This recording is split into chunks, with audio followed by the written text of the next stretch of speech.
చూసుకున్నట్లయితే కడెం ప్రాజెక్టు కూడా ముప్పు పొంచి ఉందంటే తెలుస్తోంది. వరుసగా రెండోసారి డేంజర్ జోన్లోకి కడెం ప్రాజెక్టు తెలుస్తోంది. అయితే మంత్రి ఇంద్రకరణ్ రెడ్డి కూడా దేవుడి పైన భారం వేసినట్టు మనకు తెలుస్తోంది. ప్రభుత్వ తీరుపై విపక్షాలు పూర్తిగా ఫైర్ అవుతున్నట్లు తెలుస్తోంది. కడెం ప్రాజెక్టు గత ఏడాదిలోనే నిధులు కేటాయించింది రాష్ట్ర ప్రభుత్వం. కానీ ఇప్పటికి కూడా పనులు చేపట్టలేని దుస్థితి ఎందుకుంది అనేది ప్రతిపక్షాలుగా నటు ప్రజలు కానీ తీవ్రంగా అసహనం వ్యక్తం చేస్తున్నారు. దీని మీద ఓవరాల్ అప్డేట్స్ మా ప్రతినిధి ఆదిలాబాద్ ప్రతినిధి జోషి అందిస్తారు. జోషి చెప్పండి. Good evening Varun.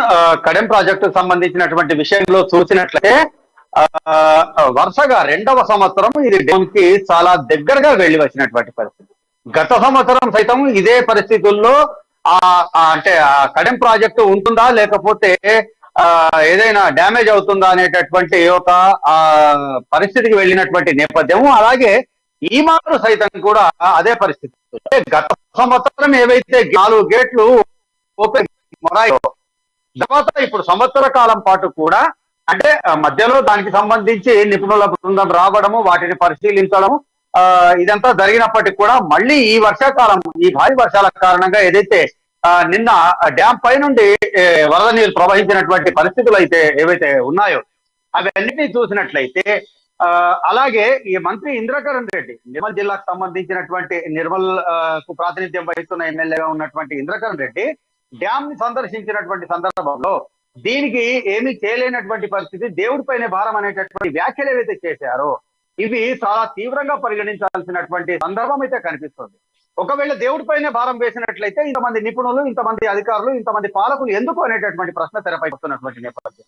లక్షలాది 100 కోట్ల రూపాయలు వెచ్చించి రాష్ట్ర ప్రభుత్వము నీటిపారుదల శాఖకు సంబంధించినటువంటి నిపుణులు ఎవరైతే అధికారులు ఉన్నారో వాళ్ళందరూ ఎన్నో అంటే లక్షలాది రూపాయల ఖర్చుతో ఇక్కడికి వచ్చి రావడం, పర్యటించడం, వీటికి సంబంధించినటువంటి చర్యలు చేపట్టడం గతంలోనే చేసినట్టుగా ప్రకటించడం జరిగింది. అయితే ఇన్ని లక్షలు వాస్తవంగా అక్కడ ఖర్చు చేసి దీనికి మరమ్మతులు చేశారా లేకపోతే కేవలం తూతూ మంత్రంగానే వీటికి సంబంధించినటువంటి ప్రకటనలు ఇచ్చారా అనేటటువంటి అనుమానాలు కూడా వ్యక్తమవుతున్నటువంటి నేపథ్యం. ఒకవేళ నిన్న వర్షం కనుక నెమ్మదించినట్లయితే, అదే కుండపోత వర్షం కనుక ఎగువ ప్రాంతంలోని మహారాష్ట్రలో కురిసినటువంటి సందర్భంగా ఎదురైనట్లయితే ఆ డ్యామ్ పరిస్థితి ఏంటి అనేటటువంటి ప్రశ్న తెరపైకి వస్తున్నటువంటి నేపథ్యం. అలాగే కడెం ప్రాజెక్టుకు ఏదైతే దిగువ ప్రాంతంలో ఉన్నటువంటి లోతట్టు ప్రాంతాల్లో ఉన్నటువంటి 12 గ్రామాలకు చెందినటువంటి గ్రామస్తులందరినీ కూడా ఏదైతే పునరావాస కేంద్రాలు ఏర్పాటు చేయడం జరిగిందో స్థానికంగా, అంటే సమీపంలో ఉన్నటువంటి ఫంక్షన్ హాల్స్ కావచ్చు, ఇంకేమైనా షెడ్లు కావచ్చు, అక్కడికి తరలించి అక్కడ వాళ్లకు భోజన వసతి ఏర్పాట్లు చేయడం జరిగింది. ఓకే,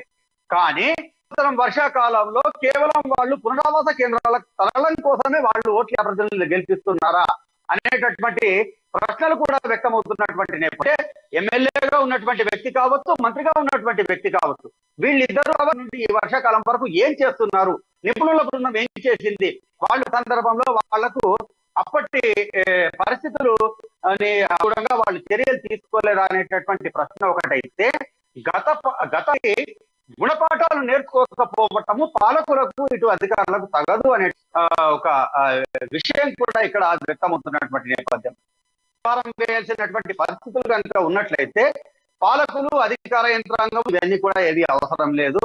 అలాగే ప్రజలు ఎవరైతే ఉన్నారో లోకలకు సంబంధించినటువంటి ప్రజలు, వాళ్లకు ఒకమారు ఇటువంటి పరిస్థితి నేపథ్యంలో మళ్ళీ అవి రిపీట్ కాకుండా ఉండేందుకు అవసరమైనటువంటి చర్యలు, సత్వర చర్యలు, అవసరమైతే యుద్ధ ప్రాతిపదికన చేపట్టాల్సినటువంటి పాలక వర్గము, అధికార యంత్రాంగం అంతా నిర్లక్ష్యంగా పాలకులు, అలసత్వంగా అధికారులు వ్యవహరిస్తున్నటువంటి దానికి నిదర్శనమే ఈ యొక్క కడెం ప్రాజెక్టుకు దిగువన ఉన్నటువంటి ప్రాంతాల ప్రజలైనటువంటి ఇక్కట్లు అనేటటువంటి విషయాన్ని మనకు స్పష్టం చేస్తోంది. ఒకవేళ డేంజర్ కొంత బయటపడినట్లుగా మన కడెం ప్రాజెక్టు కనిపిస్తుండొచ్చు. వర్షాకాలం ఇంకా ఇప్పుడప్పుడే ముగిసిపోయినటువంటి పరిస్థితి.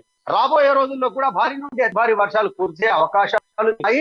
ఒకవేళ ఇక్కడ లేకపోయినా కడెంకు ఎగువనున్నటువంటి ప్రాంతమైనటువంటి మహారాష్ట్రలో ఆ పరిస్థితులు ఎదురైనా కూడా కడెం ప్రాజెక్టు మళ్ళీ డేంజర్ జోన్ లోకి వెళ్ళడం ఖాయం.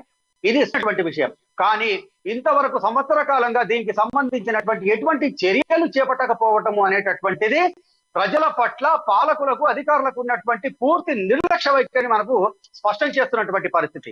ఇప్పటికైనా సరే ఈ వర్షాలు ముగిసిన తర్వాత దీనికి సంబంధించినటువంటి గేట్ల మరమ్మతులు కావచ్చు, ఇంకేమైనా చర్యలు కావచ్చు, పూర్తి స్థాయిలో చేపట్టాలనేటటువంటి డిమాండ్లు మాత్రం సర్వత్రా వ్యక్తమవుతున్నటువంటి పరిస్థితి.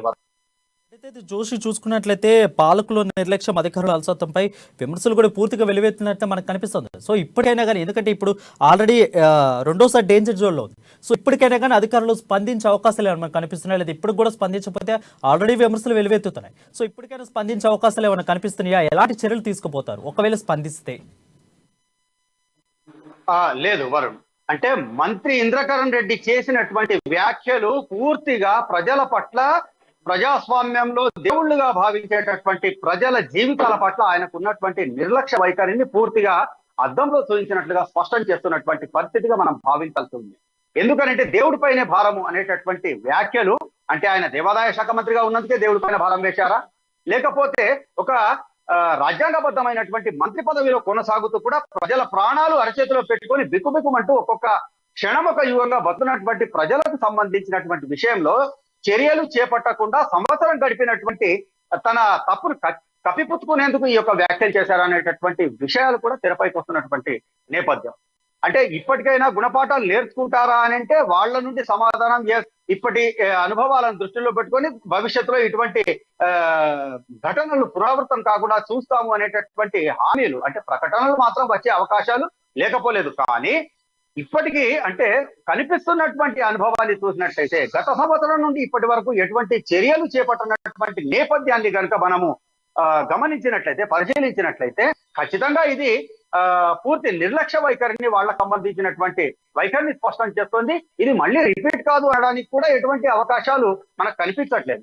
మళ్ళీ రిపీట్ కావచ్చు, లేదా వచ్చే వర్షాకాలం వరకు, అంటే అంతలోపే ఎన్నికలు ఉన్నటువంటి నేపథ్యంలో అప్పటికి రాజు ఎవరు, మంత్రి ఎవరు అనేటటువంటి విషయాన్ని పక్కన పెడితే ప్రజాస్వామ్యంలో పాలక పక్షం ఏదైనా కావచ్చు, అధికార యంత్రాంగంలో ఉన్నటువంటి వ్యక్తులైనా సరే దీనికి సంబంధించి పాలక వర్గంతో రాముకులతో సంబంధం లేకుండా వాళ్ళకు సంబంధించినటువంటి బాధ్యతలను ఖచ్చితంగా నిజాయితీతో నిబద్ధతో నిర్వర్తించాలనేటటువంటి విషయాన్ని ఇది మనకు స్పష్టం చేస్తున్నటువంటి పరిస్థితి.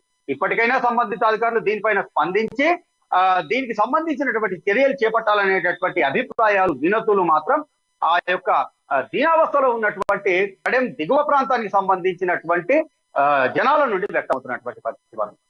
అయితే చూసుకున్నట్లయితే గతేడాది నిధులు కేటాయించారు రాష్ట్ర ప్రభుత్వం. సో రాష్ట్ర ప్రభుత్వం నిధులు కేటాయించినా కానీ అక్కడ అధికారుల లోపమా లేదంటే ప్రభుత్వ లోపమా, ఎవరి లోపం కనిపిస్తా ఉంది ఎక్కువగా? అంటే నిధులు మాత్రం కేటాయించారు, అధికారుల లోపమా లేదంటే ప్రభుత్వ లోపమా? ఖచ్చితంగా ఇప్పుడు జరిగినటువంటి, అంటే ఇది ఏదైతే రెండవ మారు పునరావృతమైనటువంటి పరిస్థితి ఏదైతే ఉందో దాన్ని బట్టి చూస్తే మాత్రం పూర్తిగా ప్రభుత్వం కేటాయించినటువంటి నిధులు నిష్ప్రయోజనంగా మారాయనేటటువంటి విషయాన్ని మాత్రం మనకు తెలుపుతోంది. ఒకవేళ అవి ప్రాపర్ గా కనుక ఖర్చు చేసి వాటికి సంబంధించి ఏవైతే గేట్లు మొరాయించాయో వాటి మరమ్మతులకు కనుక ఆ యొక్క నిధులను కేటాయించినట్లయితే ఖచ్చితంగా మా పరిస్థితి, అంటే డేంజర్ జోన్ లోకి కడెం ప్రాజెక్టు వెళ్ళేటటువంటి పరిస్థితి పునరావృతం అయ్యేటటువంటి అవకాశాలు ఉండేవి కావు, లేదా చాలా తక్కువగా ఉండేవి.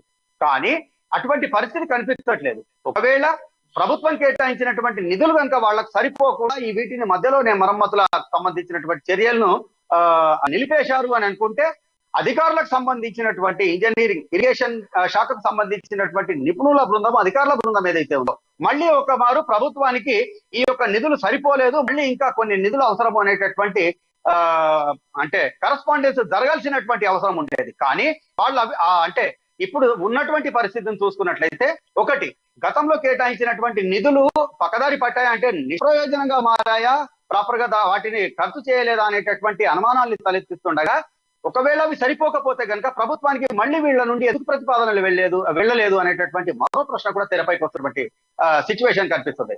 మొత్తానికి చూసినట్లయితే ఇటు అధికారుల అలసత్వమా లేకపోతే పాలకుల నిర్లక్ష్యమా అయినప్పటికీ కూడా ప్రజలు మాత్రము ప్రాణాలను అరచేతిలో పెట్టుకోవాల్సినటువంటి దుస్థితికి, అగత్యానికి దారితీసినటువంటి పరిస్థితి.